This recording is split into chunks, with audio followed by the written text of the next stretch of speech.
we decided we need another keynote speaker. We need somebody who has experience with electronic identities. And where would you go if not to Estonia in Europe to talk about digital identities or electronic ID? And this is how we met Carson. And I've seen Joe, there he comes, to keynote here and talk to us about the journey of Estonia towards their digital identity, the electronic identity, present their experience, their plans, and their idea for the future development as an inspiration for Switzerland, what we could do, and also to tell us about the pitfalls that may lay ahead of us. Please welcome Carson from Estonia. Excellent. Let me thank you.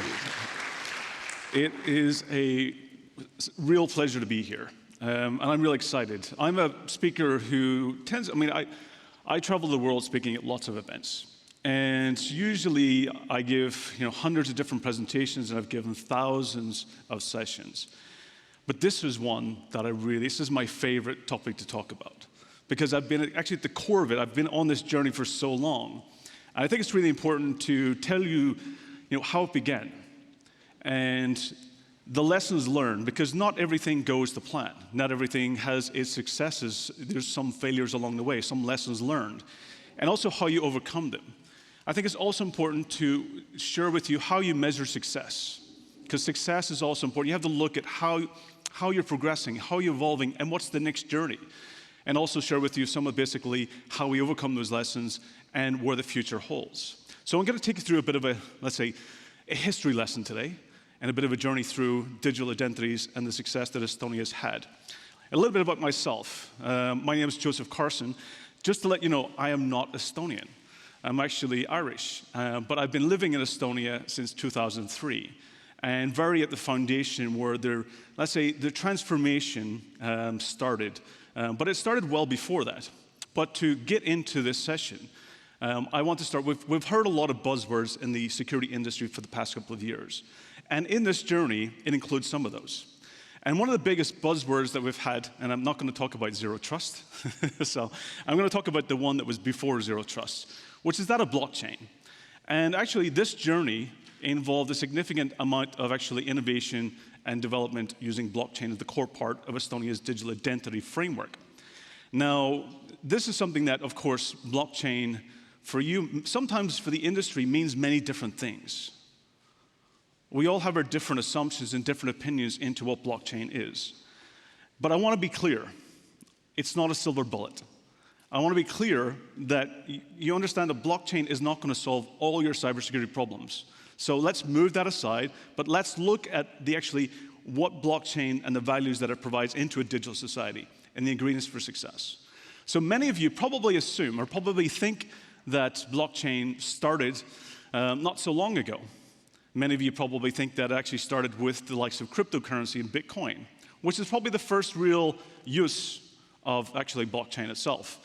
But it actually goes well beyond that, well before.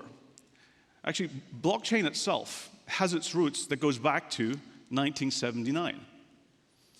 If you're actually familiar, if you're as old as I am, and back in a long, long time ago, when you wanted to move data across networks, the networks in the 70s and 80s were not so good.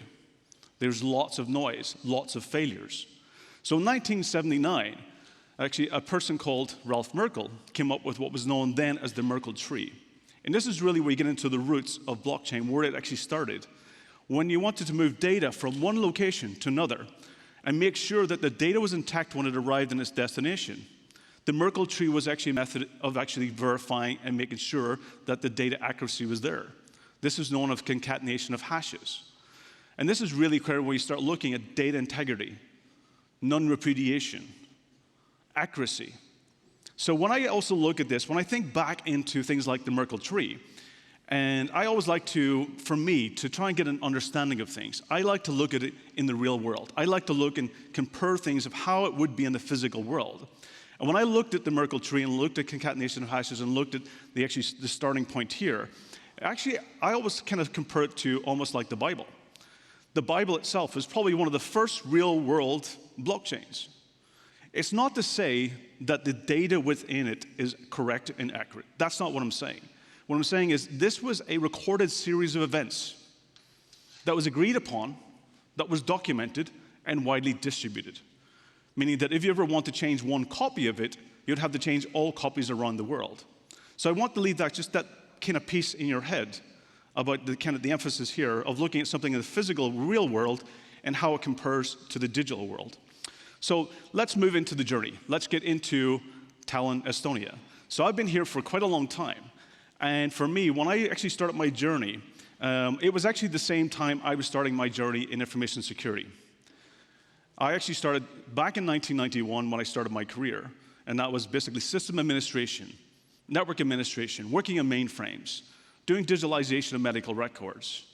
But it was actually a transformation back in the early 2000s when I actually transferred into security. Now, to tell you a little bit about Estonia, that when I got there, it was an amazing place, and it was actually starting its journey. But it's important to tell you a little bit about the demographics and locations and political situation in Estonia at that time. So Estonia itself, the capital is Tallinn. The city is actually probably, from an architecture standpoint, very similar to Bern here. Actually has very similarities from an architectural side. So if you went to Tallinn, you would see very much a large amount of similarities. It's about actually around the same size or a little bit bigger than Switzerland, I believe. I don't know the exact landmass, but it's approximately the same size as Switzerland. There's three very distinct ethnic groups. There's a large amount of almost 70% Estonian citizens. There's actually about approximately 26% Russian, but it's always important to understand that it's Russian speaking. They're not necessarily means that they're Russian citizens, they are a population of Estonia that actually speaks Russian. So it's important to have that distinction as well. And then a small percentage of Ukrainians, which has increased over the last couple of years. But it's also important to understand some significant dates as well. Estonia actually had independence, the first independence back in February 24th, 1918. And then basically there was occupations from Soviet and German between 1940 and 1991. And then in 1991 was the breakup of the Soviet Union. And this is really where Estonia had a reset. Estonia had an opportunity to start fresh. Now it's also important to note that in the Soviet Union, that Estonia itself was a very basically huge educational talent place. You had some of the computer scientists, you had cryptographers, mathematicians, all based in Estonia. So as Estonia became independent in 1991, it was actually had the really amazing talent in order to really set it off on its journey. But in 1991, as the breakup of the Soviet Union and Estonia, this is of course when I started my career, of course it was when CERN and the internet was really starting to boom. Of course CERN became, I think the first website was 1993, if I recall. But it was really the birth kind of the internet when we started the first mass digitalization of businesses and homes and personal computing.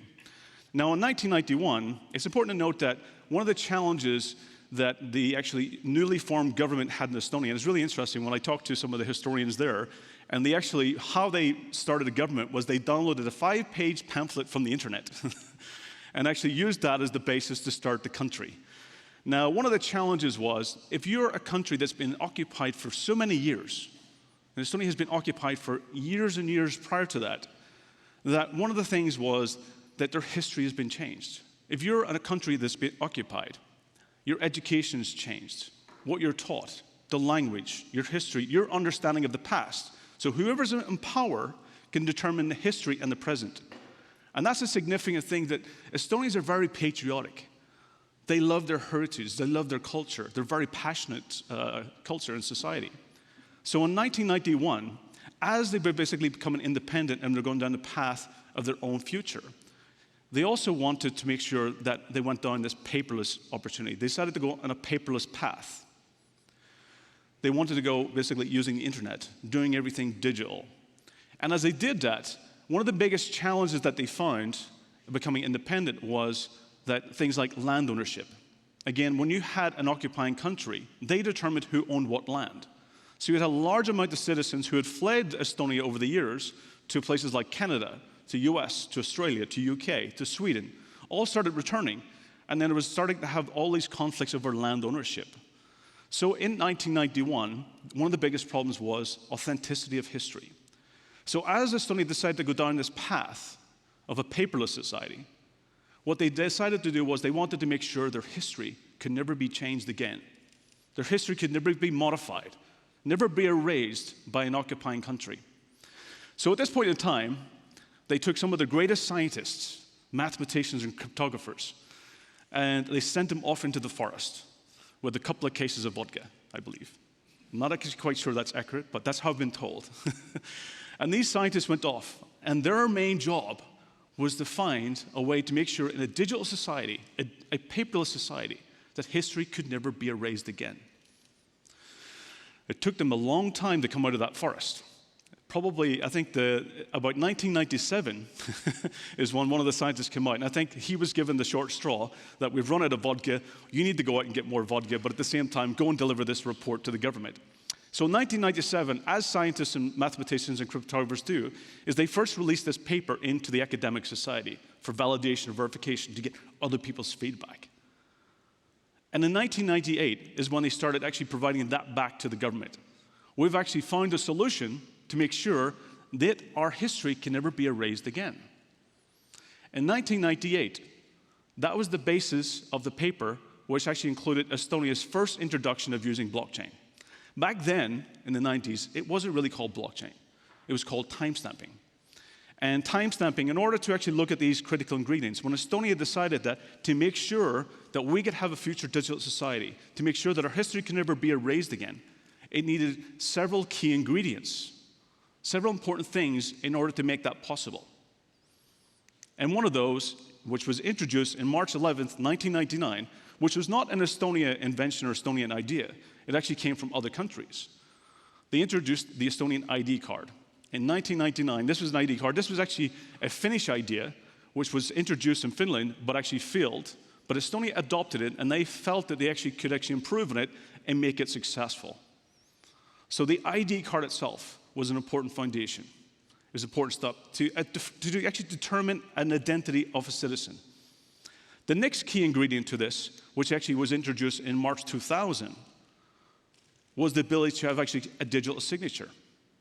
So in March 2000, Estonia adopted a digital signature is equal to that as a paper signature. So now you have an identity. You have the digital signature. And you build that in together with time and time stamping. This was actually the significant pinnacle change. It actually changed Estonia's direction back in the early 2000s for not just going down a paperless society, not just doing everything electronic, but actually set them forward in actually creating a digital society. The government started realizing that they're no longer just a government. They're to do rule of law and policy and tax and manage the infrastructure and so forth. They realized that the government is no longer just that traditional policymakers and lawmakers. They realized that they're really there as a service provider to the citizens. They're there to provide services to the citizens and make those services easy to actually consume, easy to use. So this was a significant transformation in the path, where they actually seen that we no longer want to go the path of just being paperless and electronic, but let's go into digital society. And this was the introduction of what's known as X-Road. Now, you'll probably see different variations of this. The X-Road here, I still prefer to use the older version, which is kind of like a flat tree. The more updated versions are this big sphere and makes it look pretty. But I always find this one's the easiest to explain and easiest to share with you. This X-Road is the information framework of the Estonian digital society. And the important part here is that you've got the actually public sector data lakes and data repositories. You've also got the private sector. And each of those have their own unique set of data. Data that's basically on the subject, the citizen. And it's not duplicated. The data is only allowed to be stored in one repository where it's held. And then the location of that data is then shared on the framework, shared in X-Road. So the address of how to get that information. So it's basically you need to have deduplication, verification, and the ability of who has authenticity to read and use that data. And that's all controlled by the citizen. When Estonia set out its path, even to things like GDPR, Estonia really was one of the foundations of founding countries to really move forward to make GDPR something that was usable by the citizens. And they made it that the citizens own the data, and they control the sharing of that data, and they also have auditability. They can audit the government. I can go and look when a doctor looks at my medical records. I can go and check if a police officer gives me a speeding ticket. And I can look at a series of events and also request disclosure and verification of that specific event. So the citizen has control and full visibility over the data. And as you log into the information systems as well, you can change the role basically based on the persona that you might have. You might be a citizen who's logging in to look at your population register, your home address, and you only need to update it in one location, and then it's made available to the others. If you change your telephone number, it's updated in one location and made available to the other repositories. So ultimately get to the point where you're also de-risking society as well. So if any of these data lakes or data repositories is ever compromised, the attackers only have the data that's unique to that repository and not the others. Now, what's really important here as well is that, of course, you've got the citizen view, you've got the entrepreneur or the business view, and you've also got the public sector view. If you're a doctor or a politician, you've got different views and data as you log in. Now, one of the key things here is also for the government to remove the root of trust, is to remove their ability themselves to change history. Because, of course, all of this eventually is signed by encryption, by PKI keys, and cryptography. But each of those security servers that you see here in the screen, any transaction that goes through those, an access request, a data change, a data signature, an authorization, all of those are basically going into that blockchain capability, and they get concatenative hashes. It's not the actual data itself. It's just the actual verification of transaction that goes into that concatenation of hashes that ultimately creates a root hash. Now, the key part here is that is actually then signed by a government key, but the way the government removes the root of trust so that they themselves can never change history is once per month, they actually print that root hash in the Financial Times newspaper.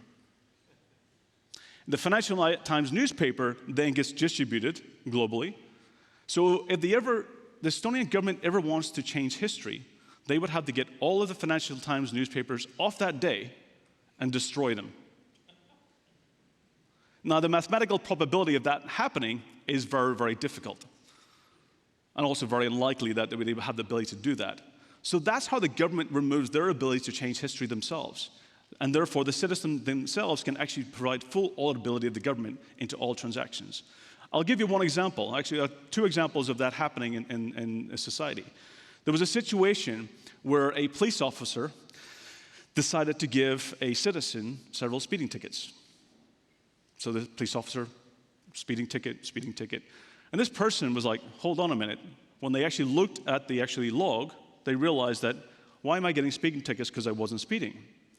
And when you look at the evidence, the typical event of a speeding ticket is not looking at your home address first, then looking at your car, and then giving you a speeding ticket. A typical series of events is that you find the car first, you actually look up the address of the person, you check to see if they have any history of violence or any other crimes, whether firearms, and then you give them the speeding ticket.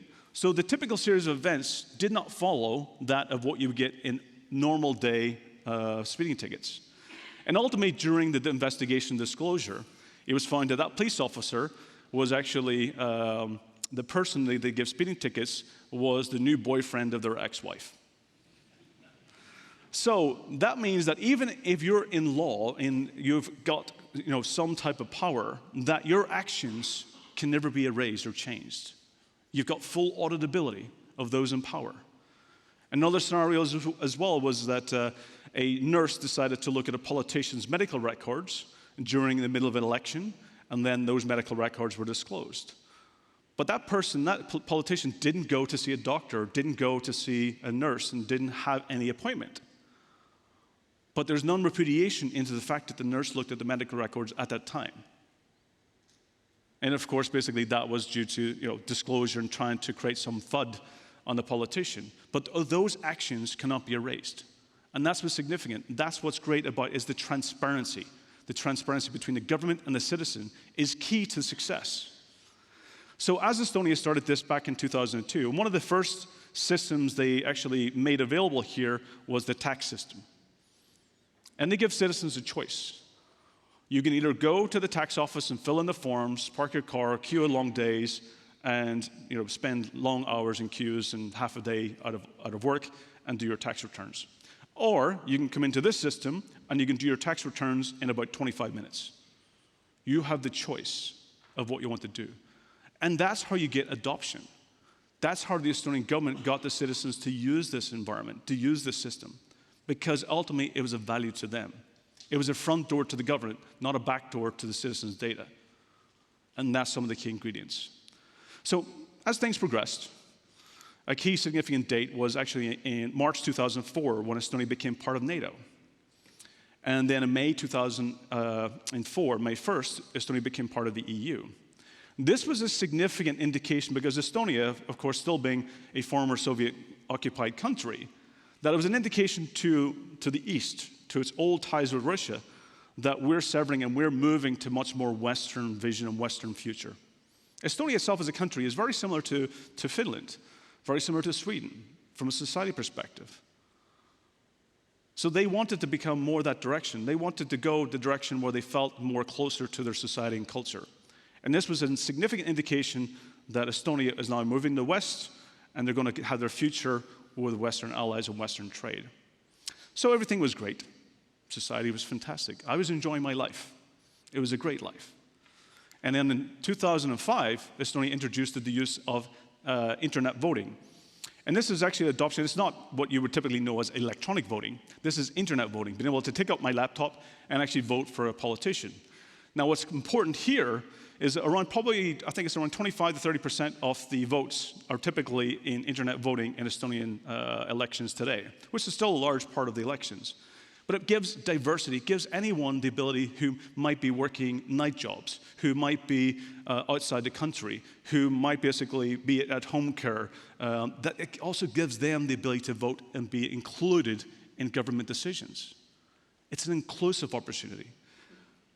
And then what's great as well, what I really am fascinated by this system is that you can vote multiple times. It's only your last vote that counts. So if a politician says something stupid after you voted for them, you can change your decision. It also makes it difficult for media to start predicting outcomes because the society can all of a sudden say, you know what, I voted for this person yesterday. They said something stupid that I don't agree with. I can choose a different path. And then it's up until, I think it's 2 to 3 days before the election closes that the internet voting closes, and then only after that you can go and change your vote in person. But it's inclusive. It makes everyone included in that decision. And of course, it goes through that same auditability and the blockchain and transparency for the citizen to verify their votes. The next stage was, so again, more services were continuing to be added. We had things like e-health being added. We had e-prescription, loyalty cards, digital wallets, all been added to these services every year. More businesses, to the point where even today there's, I think, more than 3,000 or almost 4,000 different services that's through this digital society. But a significant event happened in April 27, 2007. And this is probably the one that you're all familiar with. As you saw in the big map that I showed you of where Estonia is located, we do have a big noisy neighbor. And that noisy neighbor likes to create a lot of noise. And in 2007, there was a significant event. In Estonia, in the center of the city, there was a statue known as the Bronze Statue, also known as the Fallen Soldier. And this was a soldier that represented Victory Day in Russia. And Estonian government decided that having it in the city center was a distraction to Estonia's future and vision. That they decided it was the right time to move that statue from the city center and move it to a graveyard outside, so to make sure that there was a place that people, if they still wanted to celebrate Victory Day, there was still a place that they could go, but outside of the center view of the citizens. And that was a significant event, because not long after that, violence erupted in the streets. There was protests. There was people in the streets that were burning cars, smashing windows, looting shops, protesting in the streets of Tallinn. And of course, the Estonian police started basically, addressing the protests, taking care of the violence and addressing it. And what happened was that Russia seen this as an oppression on, we have to remember, the Russian speaking, because Russia is sometimes not thought as a country, it's an empire of Russian speaking people. And therefore, when you ever hear Putin talking about Russian, he talks about Russian speaking. And he's seen this actually act from the police against the violence in the streets of Tallinn as an act of oppression against Russian-speaking population. And therefore, Russia took action. After this event, there was a cyber war against Estonia. There was attacks against the infrastructure. There was DDoS attacks, defacing. There was cyber offensive against the information services in Estonia. And some of those main websites was targeted were things like the presidency and parliament, government ministries, political parties, news organizations and sites, the banks, communication companies. So for about 2 days, the internet started to be very difficult to use in Estonia. Now, when we hear about it, it was like, oh, Estonia, that's what you get for becoming dependent on digital society. But Estonia, the IT and security teams in Estonia acted really fast. So what they did was they actually severed inbound communications from outside Estonia to deal with the DDoS. So if you were in Estonia, within about 2 days, things started turning back to normal. You still had access to the information systems. But if you were in Sweden or the US, you would have had difficulty accessing the information systems in Estonia.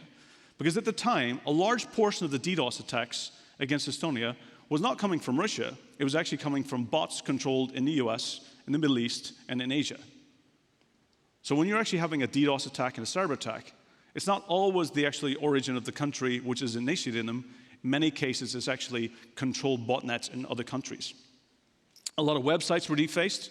This is one of the housing websites where it's been defaced into showing the freedom, again, the Victory Day emblem for the fallen soldier. Again, one of the biggest DDoS attacks happened at the time. I was specializing in DDoS at my time back then. I dealt with what was known previously to that was the Reagan DDoS attack. If you ever remember grc.com and Gibson Research, so Steve Gibson, I definitely recommend looking at that paper because it's always a great read into the DDoS attack then. But at the time against Estonia, there was also a DDoS attack, large DDoS attack. So every night the IT team would go to sleep and they'd wake up in the morning, they'd add more filters, services would return. Same happened that evening, and that just became a repeating situation. But Estonia was not worried about the cyber attacks. The cyber attacks were not the greatest concern. In 2007, remember, Estonia has a land border with Russia.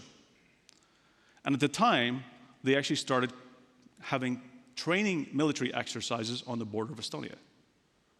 And when Estonia realized that all of our main data, the citizens' data, the repositories, all of those services that they created is centralized in Estonia. And if there ever was a land invasion in 2007, you could simply destroy the data centers. And when we realized that, that was called the doomsday scenario, that we started realizing that what the scientists had set back prior to that, they only did basically the ability to make sure that history could not be erased only in a digital scenario. They didn't factor in a physical event. They didn't factor in if actually there was a land invasion. And this raised major concerns. What if there was a land invasion? How could we make sure to protect the Estonian sovereignty and the Estonian future if ever the data itself was actually destroyed? So this was a big scenario. It was really interesting times. So in 2008, then this was the introduction of the NATO Cyber Defense Center of Excellence, or the Cooperative Cyber Defense Center of Excellence based in Estonia. And there was lots of discussions over that time between 2007 and 2008. We also had the Internet Organization for Security, or the International Organization for Security, also recommending about mitigations. But as I was being asked at the time, what was my view on this? How can Estonia protect its sovereignty? How can Estonia make sure that even if there was a land invasion, to make sure that we could actually protect the future?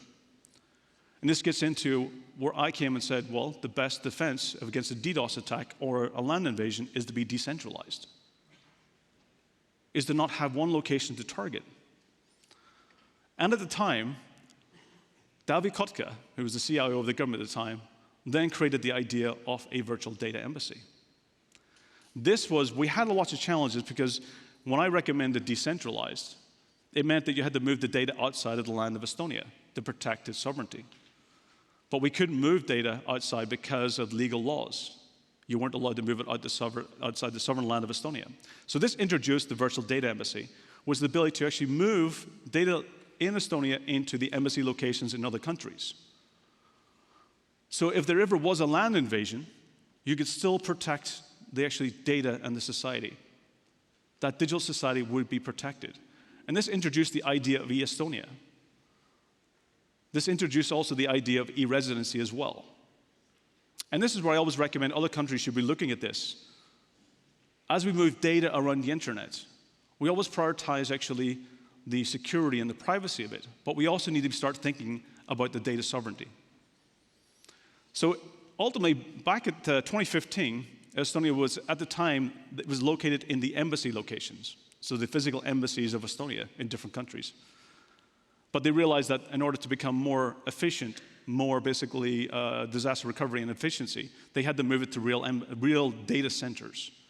The original one was planned to be in the UK. And then a little thing called Brexit came along and disrupted a lot of those ideas. And ultimately, the plans had to change and introduced that actually the first proper data embassy was actually located in an embassy location in a data center in Luxembourg. And they're still progressing down that path in order to make sure that the sovereignty, that the data, that even if there's a land invasion, even if there's an attack in Estonia, that Estonia can still survive, even separating the dependency on the physical land. To the point, the president at the time actually said that Estonia is no longer concerned about cyber attacks from our noisy neighbor because of that ability to basically de-risk the entire country. Now, the next area that I want to talk about is the next stages. I'll talk about some of the lessons learned quickly first as well, because it hasn't been all easy sailing. There was a major issue back in 2008 when Google decided to disable timestamping protocol in the browser. And that meant that about 50,000 cards no longer functioned with the Google Chrome browser, ultimately causing a lot of challenges. And at the time, a small fix came up with a small application that allowed you to update the cards basically on the desktop itself.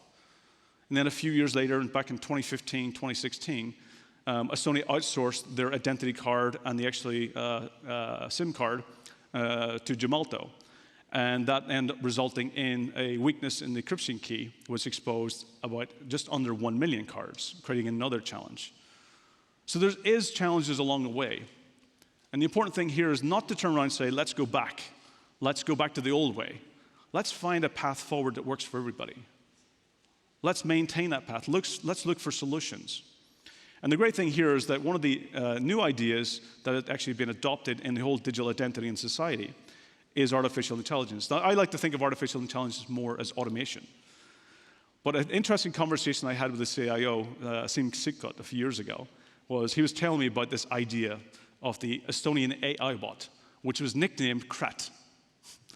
And if you understand what Krat is, if you look up Krat, so it's K-R-A-T-T, and it's an Estonian mythological creature that what it does is that in these old kind of story times, this creature comes into your bed at night when you're dreaming, and it steals your memories. And I was just thinking, that's a horrible idea. How is the government going to be able to sell this to citizens that your AI bot is going to come into your bed at night and steal your memories? And it was always an awkward conversation, but he's like, no, you're not getting it. It's a great idea. And I was like, okay, I'll leave it at that. Let's see where it goes. So over the years, we worked on this AI bot. And now, when I started to see the realization of what he meant by Krat, this creature that steals your memories at nighttime, is that Krat actually is the automated you. Everything you do in the digital society, if you do it once, you don't have to do it a second or third time. You can say, automate my actions based on my previous steps. It becomes almost like a digital version of you to do automation. And that's where they're starting to adopt. They're starting to look, because the most important thing in society today, what is the most valuable asset in this world? It's not cryptocurrency, it's not data, it's not oil. We say those things, but the most valuable asset in this world is time. It's your time. We all have a finite amount of time to do significant changes. And the Estonian digital society is measured on that time. How much time they save the citizens. How much wasted time is reduced. That's how you measure success. It's about reducing wasted time. It's about allowing citizens to do the things they enjoy doing more and not wasting time in queues, in lines, filling forms in. And getting that AI bot to fill in forms for me, where I just need to sign it at the end, saves me a huge amount of time. And that's where the value of AI comes into a digital society. and benefiting the citizens. So what things can we learn from this? The cyber war is here, and it is going to happen. No one's excluded. No country is immune. If an attack happens in one part of the world, it can easily escalate and attack other countries around the world. We've seen that with NotPetya. We've seen that with WannaCry. We've seen it many other different cyber attacks. That no country is immune to these. The key here is also transparency and cooperation, not only between the government and your own citizens, but also between governments, between societies. We need to work together to make sure that there's no country providing safe havens for cyber criminals and cyber mercenaries. Less places where they can hide. Less places where governments can provide safe havens for them to operate from. Being decentralized is a key mitigation to DDoS prevention. Data embassies is the key for your countries to be able to be bigger and more resilient in the future to not just physical attacks, but also natural disasters, and also prevention, and make sure that you actually have a country that's resilient. But the foundation of all of this is digital identity and privileges. This is how you make the connection and actually involve and provide a front door to the citizens and not a back door. When you do this journey, it has to be about the value to the citizens, not the value to you or the government or the agencies or the actually public sector or private sector. It has to be the value to the citizens themselves. So again, I'm going to repeat myself. Blockchain is not going to solve all your cybersecurity challenges or problems. But it is a key ingredient to making sure that you actually have non-repudiation and that your history cannot be erased again. So at this point in time, I'd like to thank you. It's been amazing having you here and having you listen to my talk. Wonderful.